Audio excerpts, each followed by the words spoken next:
¿Cómo están, queridos amigos? Es un gusto poder saludarles. Sean cada uno de ustedes bienvenidos a Guía Práctica, un espacio, un lugar donde vamos a estar compartiendo la palabra de Dios, especialmente el estudio de la lección de la escuela sabática, que durante esta semana estamos estudiando el capítulo número 15 del Evangelio según San Marcos. Precisamente es el centro de la pasión de Cristo y lo vamos a resumir en tres grandes puntos, en tres elementos trascendentales en este capítulo para que tú y yo podamos desarrollar, compartir con nuestros amigos, con nuestros hermanos en la escuela sabática o también como una forma de estudiar de forma individual el capítulo 15 del libro de Marcos. Así que sean cada uno de ustedes bienvenidos a Guía Práctica.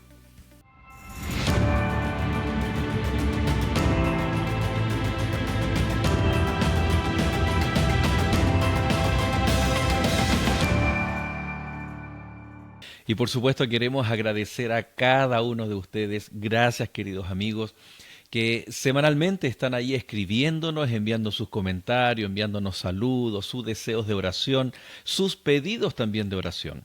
Gracias porque tenemos una linda audiencia allá en Sudamérica. Amigos de Uruguay, Argentina, Chile por supuesto, Perú, Ecuador, desde Bolivia, desde Paraguay, nos sintonizan desde muchos lugares, Colombia, Venezuela por supuesto también, gracias a cada uno de nuestros amigos que dejan allí sus comentarios desde donde nos están sintonizando. Cabe mencionar el lindo grupo de amigos que nos ven desde Centroamérica, ¿no? Desde El Salvador, desde Guatemala, Costa Rica, todos esos hermosos países que también están en sintonía, nos están constantemente escribiendo. Tenemos una gran cantidad de amigos desde México. Así que gracias también por acompañarnos. Y por supuesto acá en Norteamérica, en los Estados Unidos, en Canadá. Gracias también por la hermosa comunidad hispana que siempre está ahí escribiéndonos, enviando saludos. Así que estamos más que felices. Bueno, el día de hoy vamos a orar, vamos a iniciar el estudio de la palabra de Dios. Ya decíamos ahí en la introducción, el desafío es estudiar el capítulo 15, que ya como nos tiene acostumbrado Marcos, está muy concentrado, con muchos elementos, pero el desafío es que lo vamos a resumir el capítulo 15 en solamente 3 ideas principales. Vamos entonces, vamos a orar. Querido Dios y Padre, gracias te damos por compartir la palabra de Dios con nuestros amigos. Bendícenos en esta hora, acompáñanos. Gracias te damos en el nombre de Jesús. Amén. Muy bien. Tres puntos importantes que la verdad que cuando desarrollamos la lección es trascendental tener no más de 3, a lo mucho 4 aspectos importantes de cada lección que semanalmente estamos estudiando. Por favor, no repasemos cada sábado a la iglesia yéndonos día por día, sino tratemos de agrupar. Por ejemplo, el capítulo 15 nos habla de la pasión de Cristo. El primer punto a destacar sería Jesús frente a Pilato. Jesús en un juicio frente al gobernador romano llamado Pilato. Esa es la escena. El énfasis es la pregunta ¿quién tú eres? Es una pregunta que se vuelve a repetir, ya que Jesús venía del juicio más religioso frente a los líderes de la religión judía, ¿no? Los sacerdotes, los principales. Ya se le había hecho esa pregunta, ¿quién eres? Ahora se vuelve a repetir. Entonces, primera idea fuerza, la primera idea importante es cuando Jesús está frente a Pilato. Y la idea principal es ¿quién eres? Vamos a intentar responder o desarrollar esa idea, esa pregunta a través de la respuesta de Jesús y su intencionalidad. Segundo, Jesús después es pasado a los romanos, a los soldados romanos. Y allí en ese pretorio o patio, Jesús es castigado, es burlado. Por lo tanto, la segunda idea es Jesús con los soldados romanos y la acción fuerza, la acción allí es la burla, la ironía, porque ellos se postran, porque ellos le dicen rey, que irónicamente es el rey, merece todo signo de humillación, de postrarse ante él, y lo hacen los soldados, pero claramente de una forma irónica y burlona.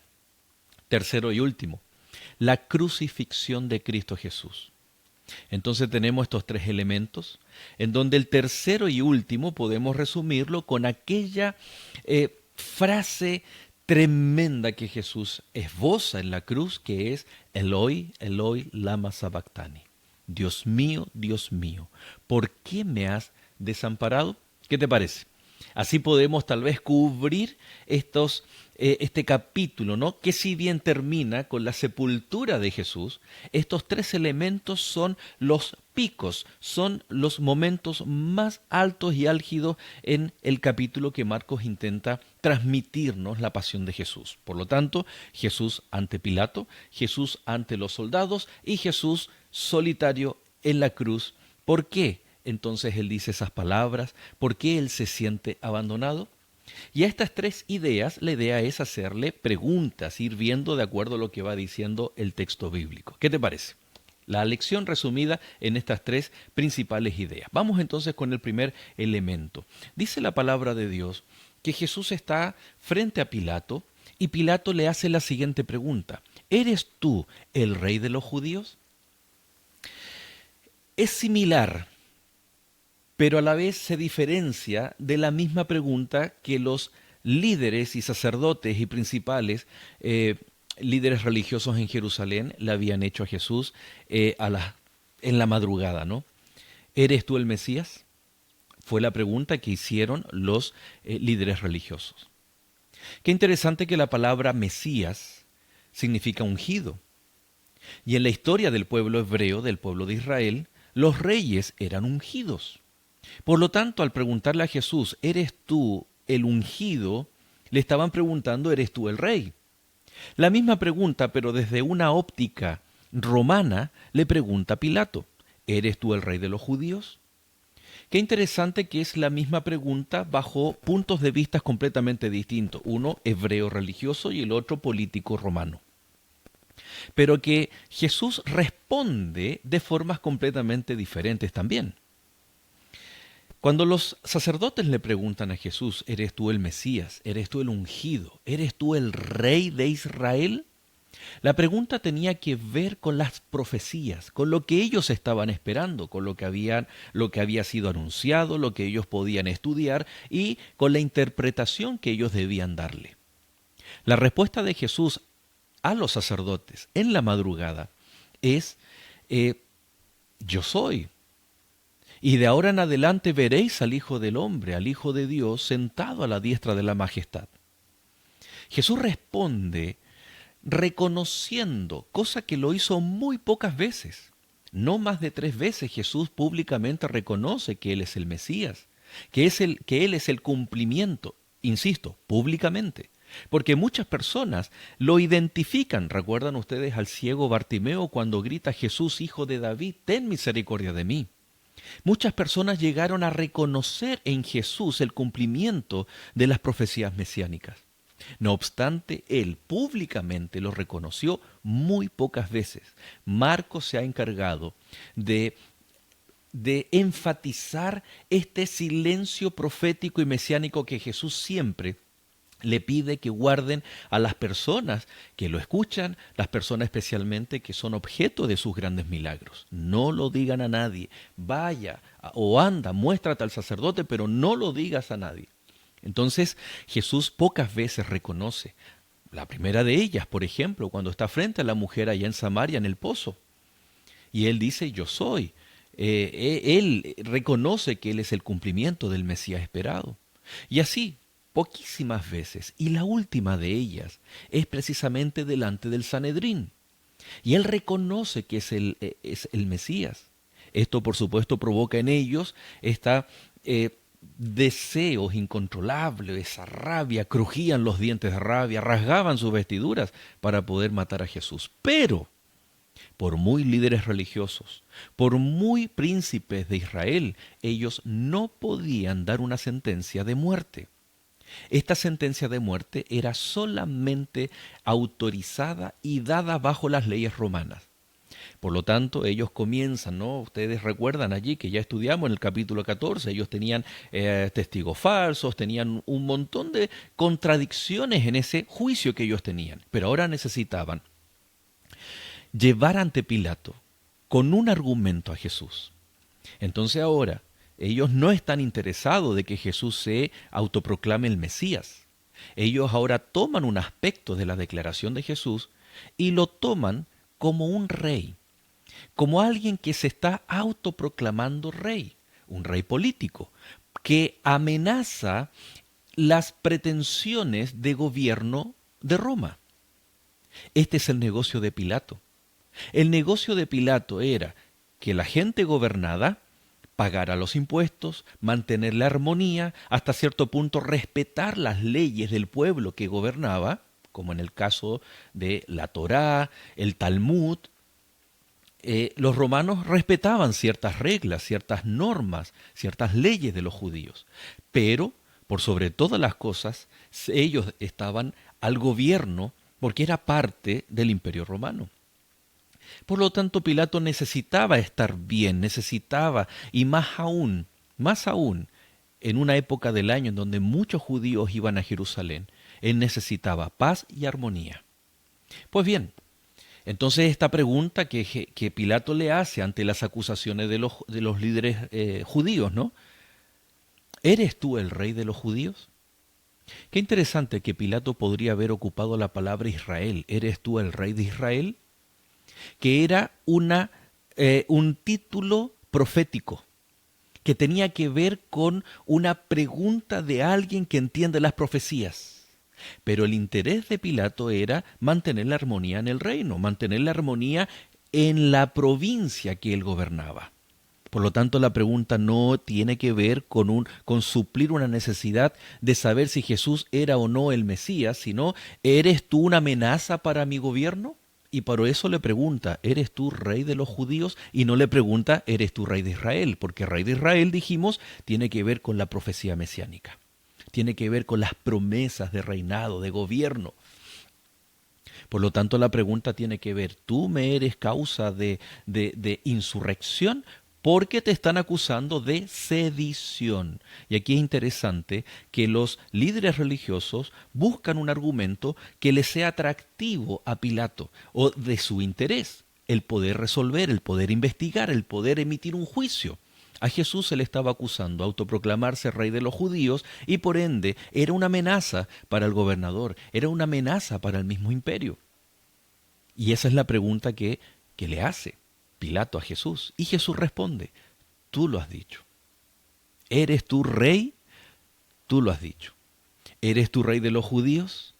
De alguna forma Jesús responde con esta declaración porque está revelando que es responsabilidad individual de cada persona que conoce a Jesús, que conoce la vida de Jesús, tomar una decisión para determinar quién es Jesús. Es cierto que la palabra de Dios, incluso para nosotros y más aún también para el tiempo de Pilato, existían los escritos proféticos acerca del Mesías, acerca de Jesús. No obstante, la decisión siempre es, o la responsabilidad de tomar la decisión para ver quién es Jesús, siempre es personal. ¿Quién es Jesús en tu vida? ¿Quién es Jesús en mi vida? El argumento, la base está en la Biblia, de lo que Él es, lo que Él hizo, lo que Él hará por nosotros y lo que está haciendo por cada uno de nosotros. La decisión es personal. Como la pregunta de Pilato estaba orientada a una línea más política, Jesús le responde, tú lo has dicho. Porque tal vez Pilato no tenía la capacidad en el momento para entender el reinado de Jesús, para entender acerca del reino de los cielos por sobre incluso el Imperio Romano. Fue entonces, aunque Marcos no lo registra, en que Pilato envía a Jesús a Herodes. En el transcurso de la ida o venida de Jesús, dice el texto en el capítulo 15 que Pilato entrega a Jesús a la guardia, a la compañía, un número no menor de soldados. Por lo tanto, ahora nos pasamos a la idea principal número 2. La primera, Jesús ante Pilato. Bueno, hay muchos aspectos que Marcos no menciona, pero recuerdas, por ejemplo, cuando la esposa de Pilato se acerca ante él y le dice, he tenido un sueño perturbador, o no he podido dormir a causa de este hombre justo. Pilato de alguna forma sabía que las acusaciones de los líderes y principales judíos no eran ciertas, pero tenía que cumplir cierto protocolo y de alguna forma él necesitaba quedar bien ante los líderes, ante el pueblo y ante la ley romana. Por lo tanto, él sigue todos estos pasos y cuando Jesús ya viene de vuelta, él dice, bueno, ok, vamos a castigarle, vamos a darle un castigo. Y ahora nos saltamos a la idea principal número 2, Jesús y los soldados. Esta compañía, que no era un par de soldados, sino que era una gran cantidad, dice que se reunieron en el atrio o patio de este palacio donde vivía el gobernador. Y fue allí donde ellos despojan a Jesús de sus ropas y le ponen un manto púrpura, color usado por la realeza. Entretejen una corona de espinas, se la ponen a Jesús, dice que le daban golpes con palos, con una caña, y entonces ellos comienzan a entrar en una dinámica, y decíamos que la palabra principal de esta segunda idea es burla e ironía. Se burlaban de Jesús, pero a la vez, irónicamente, se postraban delante de él. Le decían, salve, rey. Sin duda alguna que esta burla irónica, porque ellos no sabían que estaban delante del Rey de Reyes y Señor de Señores, tenía que ser parte del cumplimiento profético de lo que Jesús, el Mesías, debía vivir al entregar su vida por nosotros. Es así como el Salmo 22 registra, Isaías 53, la forma en que iba a sufrir el Hijo de Dios, el Cordero de Dios. Incluso es el Salmo 22 que habla acerca de las ropas de Jesús. Recuerdan ustedes que después, incluso a los pies de la cruz, ellos echan suerte de la ropa, cuando ya definitivamente Jesús es desnudado y despojado de sus vestimentas. Pues todos estos procesos que aparentemente vienen de una idea para quedar bien con los líderes religiosos de Pilato, es parte de la profecía. Esta ironía se da porque ellos están delante del rey, se postran, pero lo hacen de una forma de burla, de una forma completamente terrible delante de lo que ellos eran capaces de hacer. Se ponía al detenido en una especie de mesa o monolito de no más de 1 metro, 1,20 metros de altura.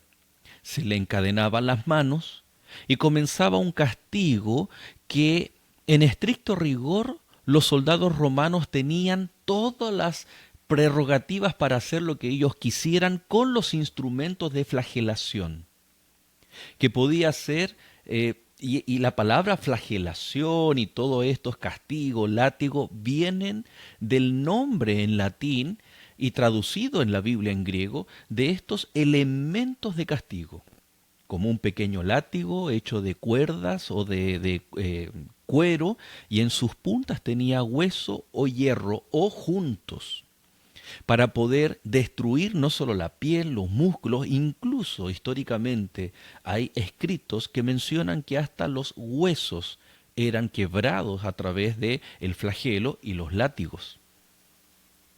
A tal punto que incluso en la cultura judía, dice el Antiguo Testamento, que el castigo para una persona debían ser 40 menos 1. 40 látigos menos 1. Porque en la mentalidad hebrea estaba el salvaguardar la vida de la persona. 13 golpes de frente en el pecho, en el dorso, incluso en el abdomen, e incluso podría llegar hasta golpes de látigo en los muslos. Luego la persona era volteada y venían los siguientes 26 latigazos, divididos en 13 golpes a la derecha, en la espalda, y 13 a la izquierda. De alguna forma, a pesar del castigo, la cultura hebrea salvaguardaba con esta regla, con esta ley 40 menos 1, de intentar salvaguardar la vida de la persona. No obstante, los romanos no tenían esta regla. Ellos eran capaces de darle muerte a la persona. Pero como esto aún no era la condena definitiva, sino que solamente era un castigo punitivo, una acción punitiva, entonces ellos, teniendo la facultad de hacer lo que ellos quisieran, debían preservar la vida, porque la persona todavía estaba en un proceso de recibir su condena.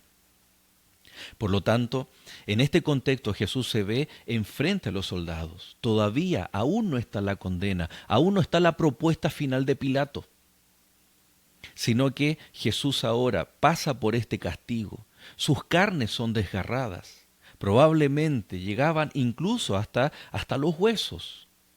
Posteriormente se le vuelven a poner sus ropas y es presentado delante de Pilato, y Pilato lo toma, y hay en el pretorio una especie de balcón con los líderes religiosos.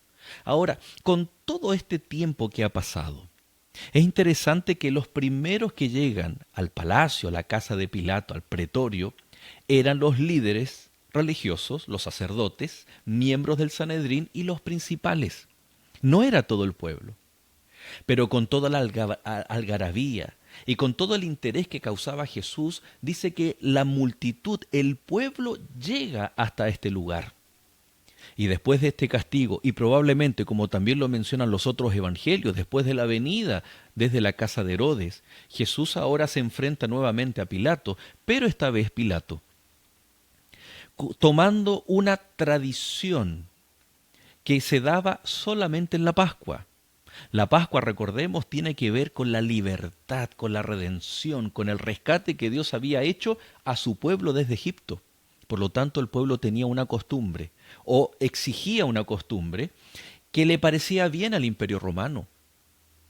Esta costumbre tenía que ver con liberar a uno de los presos. Por lo general, algún preso que tenía que ver con alguna revuelta, algún tema social, no necesariamente vinculado con algún crimen. Y resulta que había un preso en aquel momento llamado Barrabás, el cual, a través de una revuelta, había matado, era un homicida, matado a una persona. Y estaba allí, esperando condena, y resulta que tomando esta propuesta histórica, esta tradición que había ahí en Jerusalén, Pilato intenta, porque ahora ve que está el pueblo presente. Ya no es solamente la idea de un grupo selecto, los sacerdotes y los príncipes de Israel. Entonces ahora Pilato recuerda esas noticias que llegaron prácticamente una semana antes, aquellas noticias de que el pueblo estaba vitoreando, el pueblo estaba feliz cantando en torno a la entrada de Jesús en Jerusalén. Entonces Pilato, yo me imagino que él pensó, estos ahora me van a ayudar para no manchar mis manos con sangre inocente. Y el Evangelio de Marcos dice que entonces los sacerdotes comenzaron a incitar al pueblo. Ahora los que venían llegando y veían a Jesús allí, de alguna forma el trabajo satánico de los líderes religiosos causó que ellos pusieran en su corazón el deseo de que Pilato liberase a Barrabás y que condenase a Jesús. Y la última pregunta de Pilato fue, ¿y entonces qué quieren que haga con Jesús? Ya fue castigado. Ya es como que Pilato dijo, yo creo que él ya tiene su merecido. Y todo el pueblo comenzó, tal vez siguiendo los primeros gritos de los sacerdotes y de los principales, crucifícalo, crucifícalo. Qué tremendo, ¿no? Cómo el Evangelio según San Marcos va retratando esta lucha entre el bien y el mal, y Cristo en el centro del conflicto contra Satanás. Era necesario que él padeciese. Lo había dicho muchas veces a sus discípulos. Llama la atención que ahora ninguno de los discípulos está presente. Al contrario, probablemente en este contexto ocurre el arrepentimiento de Pedro y a la vez ocurre el suicidio de Judas, la muerte de Judas. Es en este momento cuando ellos saben que Jesús ya está su caso está siendo tratado por Roma a través de Pilato. es donde ellos sienten miedo, pavor, arrancan, uno llora amargamente y el otro se da cuenta de lo que había causado a su amigo. Judas se da cuenta, Jesús era su amigo, que lo traiciona y entonces lo lleva a tomar la peor decisión de su vida, que es quitarse su vida. Muy bien, vamos al tercer punto. El tercer punto nos muestra a Jesús yendo hacia la cruz. Es interesante que Marcos, recordemos lo que decíamos en las primeras lecciones, que Marcos está vinculado, está relacionado en su lenguaje y en su estilo literario con los romanos, con las personas o con los gentiles, en un lenguaje de un griego muy particular. Por lo tanto, él señala a un tal Simón de Cirene y lo identifica de tal forma como padre de Alejandro y de Rufo. Es así entonces como esta carga que Jesús debía llevar, este castigo que era salir del lugar con parte de la cruz, ¿no? Con este madero que se calcula que podía llegar a pesar entre 40 o 45 a 60, 65 kilos. De acuerdo al estilo de la cruz. Existían muchos estilos de o de cruces. Y probablemente Jesús tuvo que cargar esta pesada cruz. Este madero que luego era encajado en un madero vertical. Él cargaba el madero horizontal. Y fue Simón de Cirene que es obligado para llevar la cruz de Cristo. Pero vamos a adelantarnos, ¿no? Ocurre algo muy particular que comienza con las tinieblas. Dice el Evangelio según San Marcos entonces que hubo grandes tinieblas. ¿Qué permitió esto? La tercera hora, que la gente comenzó a disiparse, porque esto había causado, no era tradición de que cuando un crucificado cargaba su cruz y hacía ese vía crucis, la gente se amontonaba, lo escupía, le gritaba cosas, porque eran criminales, era gente que había hecho algo malo. Por lo tanto, de alguna forma, el vía crucis de Jesús se ve envuelto de una gran multitud. Cuando cae esta oscuridad a pleno mediodía, la gente sin duda alguna comenzó a asustarse y otros comenzaron a volver a sus casas. Y esto permitió de alguna forma de que María, la madre de Jesús, junto con el discípulo amado, con Juan, pudieran estar aún más cerca, pudieran entrar incluso en algún diálogo con Jesús. Pero nos vamos a detener en esta tercera idea, en la crucifixión, con lo que destaca Marcos cuando dice las palabras de Cristo Jesús, cuando Él exclama y dice, Eloi, Eloi, lama sabactani. Qué interesante que la traducción es, Dios mío, ¿por qué me has desamparado? ¿Te has puesto a preguntar por qué Jesús se sintió abandonado por el Padre en la cruz? ¿Será que en el hecho real Dios abandonó en esa escena vergonzosa, humillante? Porque Jesús va con sus vestidos, pero llegar a la cruz lo despojan de sus vestidos. De hecho, es allí donde los soldados echan suerte para ver quién se quedaba con sus ropas. ¿Será que Jesús abandona a su hijo? Perdón, ¿será que digo que Dios abandona a su hijo en ese momento? Por supuesto que no. Lo que Jesús está exclamando es el resultado o la consecuencia de cargar los pecados del ser humano. Es la consecuencia de todo lo que dicen el Antiguo Testamento en relación al acto maravilloso de Jesús al venir a morir por cada uno de nosotros. Él cargó nuestros pecados, mas no cometió pecado.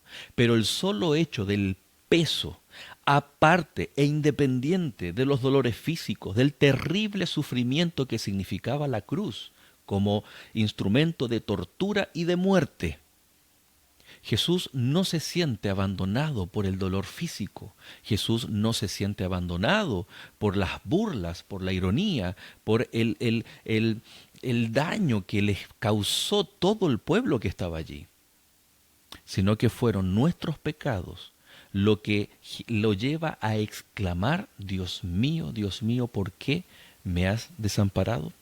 Qué tremenda escena. Dios permite esta oscuridad, el pueblo se disipa y los más cercanos que lamentablemente fueron solo pocos, pudieron llegar allí y estar con Jesús. Pero deberían haber sido todos los discípulos. Debería haber hecho eco las palabras de Jesús en ese momento, que los preparó para la crucifixión. Pero bueno, de alguna forma, en medio de el relato más terrible acerca de la muerte de Jesús, el capítulo 15 termina con la sepultura de Jesús. Y uno de aquellos que gritaron, que llevaron falsos testigos, que incitaron al pueblo, me refiero a José de Arimatea, un líder religioso, un príncipe del pueblo judío. La obra, el ver a Jesús o al haberlo visto antes, el haber escuchado sus palabras, de alguna forma el poder de Dios trabajó en su corazón y permitió que él, siendo una persona influyente, fuera donde los gobernantes romanos, donde Pilato, y pidiera autorización para poder descender el cuerpo ya sin vida de Jesús. Algo que no se hacía. Algo que, al contrario, por ejemplo, existían cruces bajas y cruces altas. Se cree, los estudiosos, de que Jesús fue crucificado en una cruz más baja, porque pudo dialogar. Otros creen que fue una cruz alta y que su cuerpo era alzado a través de escaleras. Bueno, no sabemos con certeza. Pero ¿sabes qué? Lo que sí podemos darnos cuenta es que estos, ya sean las cruces bajas, eran para que los animales de rapiña, los coyotes, vinieran y comieran de los cuerpos. Las cruces altas permitían que las aves de rapiña vinieran y comenzaran a comer las carnes de los crucificados. Muchos crucificados eran puestos en las afueras de la ciudad, en lugares altos para que fueran vistos. Otros en la orilla del camino, para causar amedrentamiento incluso en el pueblo. Entonces no tenía sentido que inmediatamente cuando un crucificado muriera, la familia, sus amigos pudieran bajar el cuerpo. Los romanos no acostumbraban a dar esas concesiones, pero en este caso Dios toca el corazón de José de Arimatea, un influyente, alguien muy importante, y recibe la autorización y él da todo lo que tiene, lo mejor que tiene, la mejor tumba, una tumba que incluso cavada en una roca y que se podía permanecer en pie. Y es donde Jesús cumple la profecía, cumple incluso el mandato del cuarto mandamiento y después resucita el tercer día. Pero eso lo vamos a ver en nuestra próxima lección. Pero qué interesante que todo lo que ocurrió estuvo bajo el control de Dios.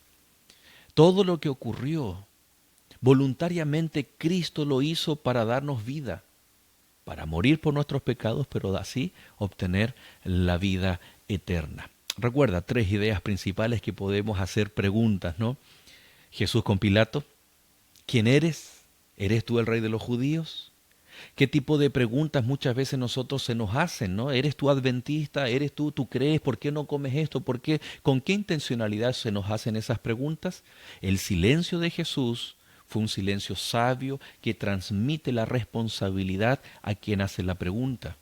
Luego Jesús está con los soldados, en donde es burlado, el rey de reyes, tiene personas que se inclinan ante él, pero no de forma genuina, sino de forma burlesca, de forma irónica. Y ahí podemos ver todo el flagelo y los sufrimientos de Jesús.